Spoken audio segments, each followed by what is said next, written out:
Okay, great. So we'll move on to our next session. Our next session is a very important session, which is on sleep, food for sleep. And we have with us Dr. Rajeshwari Doshi. She's a homeopathic physician, she's an acupuncturist and a nutritionist. So this particular topic is, something that people have been facing. Many of the people I know also have a lot of problem, including me. So, ma'am, welcome to this session. Thank you for agreeing to speak. And over to you to give us a presentation or talk about food for sleep. Yes. Thank you for giving me this opportunity. So, but before speaking about food, let us understand about sleep. What is this? What happens when we are sleeping and how it is happening? Okay, so sleep is essential for the rest and repair of our body. The sleep is controlled by a circadian rhythm, that is our body's biological clock. And it is, what is the body's biological clock? It is a natural process which regulates our sleep and wake cycle. So hormones are secreted. Hormones are what the chemical messengers that are secreted and produced with the respect of our biological clock to control our sleep. So pineal gland present between the left and the right hemisphere produces the hormone called melatonin, which is secreted when the sunlight goes down during the night. So which makes us go to sleep. And in the morning, this melatonin secretion decreases and adrenaline gland located at the top of the kidneys secrete the cortisol hormone, which causes us to wake up as the sun rises. On average, the humans spend around 1/3 of their lifetime sleeping, because as an adult, it requires around 8 hours to sleep a day. So we have 4 phases in our sleep cycle, and our sleep cycle actually has 90 to 110 minutes it is lasting. Okay, so there are 4 phases in this 90 to 110 minutes. The first phase is where we sleep very lightly and we constantly drift in and out of our conscious state easily. Second phase is where our brain functions slows down, but there are short bursts of activities in there. And third and fourth stage is the stage of the deep sleep phase. And in the fourth phase, we have dreams. So this 4 stages happens within 90 to 110 minutes. Okay, and after this phase 4 completes, or in the sleep cycle, we again sleep light before the new cycle begins. So this is what happens when we go to sleep. Okay, so lack of sleep has shown very negative effect on quality of life. It has increased the risk of hypertension, cardiovascular disease, diabetes, depression, obesity, and also it causes dangerous things like increasing the risk of accidents. Okay, so it is important to maintain a good sleep. So for food, which kind of food is important to improve the quality of sleep? First is tryptophan rich food such as milk and milk products, nuts, seeds, banana, honeys, which help in promoting sleep. So what is a tryptophan? Tryptophan is a type of amino acid. Okay, this amino acid actually helps in making hormones like melatonin and serotonin. Okay, so what does melatonin do? Melatonin actually regulates our sleep and wake cycle. Okay, and it is melatonin hormone is actually very sensitive to light. Okay, so when light decreases, we go to sleep. When light increases, we wake up. And serotonin, that regulates our appetite, our sleep, our moods. Mood swings and moods are regulated by the serotonin and pain. So if you have proper amount of tryptophan in your diet, and tryptophan is an essential amino acid, so you have to obtain it from the diet. Our body cannot make it. So make sure to eat those tryptophan rich food. Milk, milk products, nuts, seeds, banana, and honey are some examples of it. Also, eating carbohydrate rich food in a small amount before sleep can help in improving the sleep. Having little snack or having a glass of milk before going to sleep will help in the cases of insomnia. Okay, eating too heavy meals or fatty food close to the bedtime keeps our digestive system active and makes us uncomfortable. That's why it becomes very difficult for us to go to sleep. So try eating food at least 4 hours before the bedtime. So suppose you are going to go to sleep at 11 o'clock. So 4 hours before 11 o'clock, that is around 8 o'clock, 7:30, 8 o'clock, you should have your dinner. And after that, you must not consume anything so that our digestive system will go to rest before we go to sleep. Because our digestive system takes around 2 to 3 hours to digest the food. Okay, and then it will go to rest. Then limiting the high fatty foods, as research has shown, people who eat high fatty food, especially towards the bedtime, it causes obesity as well as it disrupts the sleep cycle. Then we have the caffeine. Caffeine is a very important thing because some of us is addicted to coffee, or someone who is addicted to tea. What happens to this? In the caffeine, it disrupts our sleep, because caffeine activates our nervous system. It is a stimulant. So what does it do? It activates our nervous system. It makes us to fall difficult to sleep. And so it is said that at least avoid caffeine rich products 4 to 6 hours before bedtime. Okay, or the caffeine containing products are various. Apart from coffee, we have chocolates, we have colas, tea. This all have caffeine in them. And apart from them, the caffeine is present in over-the-counter medicines, which are some weight loss medicines, diuretics, cold medicines, pain relievers. They have caffeine in them, and some of them have more caffeine in them than a cup of coffee. So you must read the prescription and then take those medicines, the over-the-counter medicines. And skipping the alcohol. Alcohol helps in getting us sleep faster, but it doesn't give us the better sleep. So we can fall fast very easily if you have alcohol, but it is very disturbed sleep, because alcohol after sleeping, after drinking alcohol, it causes headache, tossing and turning, headache. We have night sweats, nightmares. So how can we reduce the effect of alcohol? To dilute the effect of alcohol, drink 1 glass of water per alcoholic drink will reduce or dilute the effect of the alcohol, which is disrupting your sleep and sleep patterns. All right, better is to avoid the alcohol 4 to 6 hours before bedtime. And the amount of alcohol, it must be 1 to 2 drinks per day, not more than that. If someone who is consuming more than that, it is not only damaging your sleep patterns, but also causing gastric as well as liver disorders. Okay, cirrhosis of liver, fatty liver are very common alcoholic conditions. So one must actually try to avoid alcohol as much as possible. And then avoiding spicy food, because spicy food leads to heartburn, and heartburn causes disturbance in sleep. So first, do not eat late at night. Do not eat spicy food when close to the bedtime, and keep a gap of 4 to 6 hours. That is important.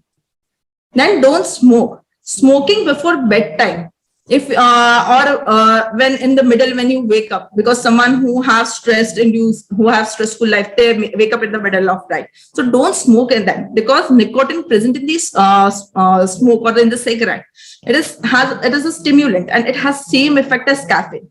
It will activate your nervous system. So you will have very difficulty in sleeping back.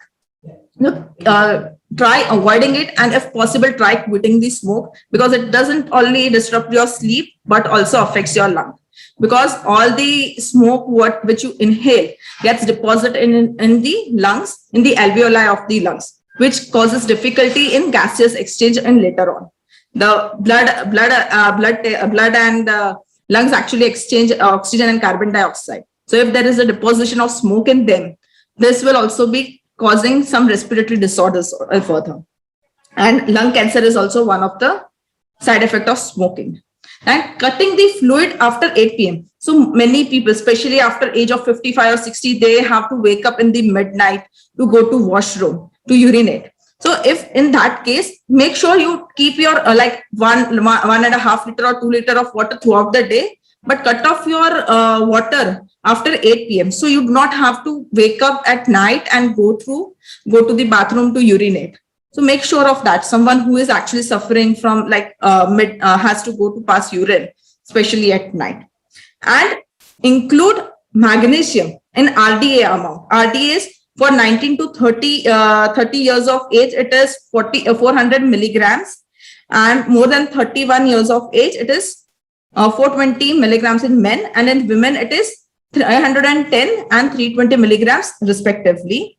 So this will help. This was actually, magnesium is actually very helpful in more than 300 types of metabolic activities in our body. But along with that, it helps in activating the neurotransmitters in the brain, which are responsible to give the calming effect of our body and mind. Okay, so this is also important to include the right amount of magnesium. Okay, RDA recommended. Do not take it too much or do not take it too less, because taking anything in too much is harmful to your health. Now, this is what I had to speak today. Any questions you have? Yeah, hello. I have a question. After 30 to 35, we feel our sleep cycle is disturbed a lot. Also, even if we get time, we are not able to feel asleep. Like not able to go to that long pattern of sleep we used to have. That is that only with food or any genetical issues or any of the body immunity power to do anything with that? Yes, actually these days, because with the help of phone, actually we all have mobile phone. So what we do is during bedtime, we lay down and scroll our phone. We go through Facebook, we go through Instagram, we go through all kinds of things on mobile. So what happens, this light, because the light is directly in the pineal gland, actually how does it secrete this melatonin is the light actually enters our optic nerves and then it sends the message to pineal gland.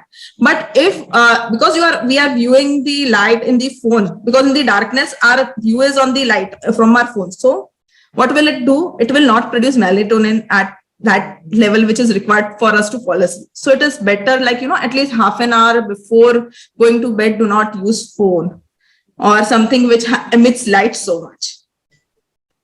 So for one is that is a major thing. Another is stress. If there is a lot of stress, someone who is having a stressful lifestyle, they have high levels of cortisol in their body, because cortisol is secreted by adrenaline gland under stress. It is if the person is going through mental or a physical stress, the cortisol levels actually increases and it causes us sleeplessness. So try exercising, because exercising is one of the good way to decrease the cortisol level in our body. Second is try meditation. Meditation is helpful to decrease the mental stress, and this will further decrease the cortisol level. Because most of the lifestyle these days are very stressful. It is not just like, it is a very common lifestyle, stressful lifestyle. I have, ma'am, yes, there is something that I've heard, that consuming eggs before sleep, gives you a lot of indigestion. And is it true? It can, because it has a high amount of protein. Protein takes longer time to digest than compared to carbohydrates. That is why. So if we avoid eggs in the night, then the sleep is better. Yes, and I said earlier that 4 hours gap क्यों लेना है, because our digestion takes 2 to 3 hours to complete the full digestion process. तो उसके बाद the digestive system will have a rest, so it won't disturb us while we go to sleep. So you take anything, but make sure, and that is why it is said carbohydrate क्या है कि वो easily digest हो जाएगा. It will digest very easily, so it will help to sleep better. But a little amount, not too much. A glass of milk or a small, like 2-3 chips can helpful to sleep better. But move towards the more healthier side. Healthier food आप खाइए ज़्यादा. And I would suggest milk is much better option than having any other thing. Does this all apply to everybody, including those working in call centers who sleep in the daytime? Yes. So, see, those who work in the call centers, what they will have to do? Their whole biological cycle, their circadian rhythm is inverted.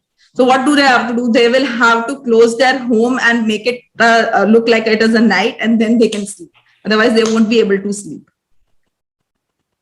Because everything works on our light. See, first is the melatonin hormone. Our body is our body is just made as कि light आएगा तो we will wake up, and when light goes away we'll go to sleep, and our body secretes hormones, everything accordingly. So it is better if you are working as a call center, try like morning shift or something like that, because ultimately you are sacrificing your health. Because sleep, which I said is very less things about sleep affecting quality of life, but it actually affects lot of things. It just not affect like, depression, diabetes. It also causes nutritional deficiency if you have a sleep deficiency. I think we should have a separate session for the call center people who sleep in the day. And people who can't probably, leave their job. They can't shift to day jobs. Yes, they have to continue in the night. So they will have to manage their biological clock again, and they have to make a surrounding, like when they go to sleep, they make sure that everything is dark in their room so they can sleep better. Because everything is controlled with the help of light, sunlight, because from our ancestors, our body has been trained with the help of sunlight because before we didn't have electricity.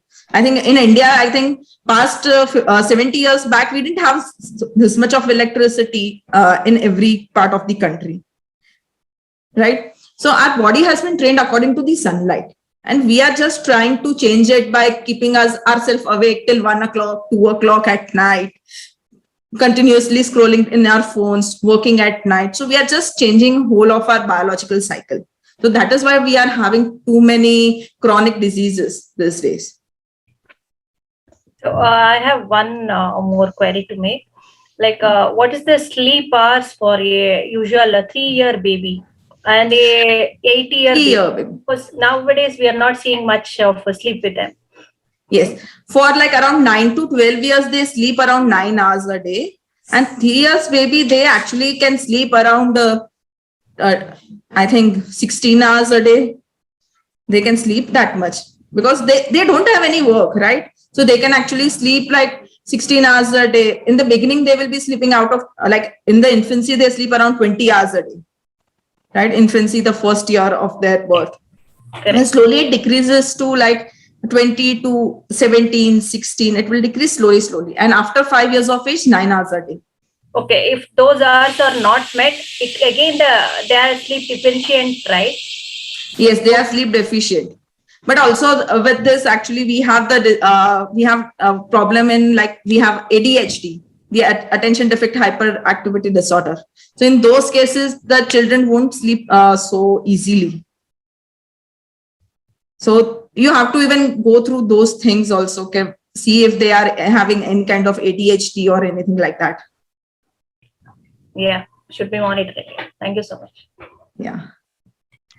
Okay, great. Okay, ma'am. Thank you very much for that presentation. And yeah, if we got a lot of knowledge, and we'll keep in touch, and we'll have more sessions like this, because as I was saying, we should have separate sessions because some people are forced to, Yes, not everybody can sleep at at one particular time. These were rules which were framed before. Now the world has become difficult. You need to adjust according to the thing. So we need to prepare ourselves and design ourselves according to the situation. So we need to just make our environment those ways that our body can adapt and make ourselves healthy.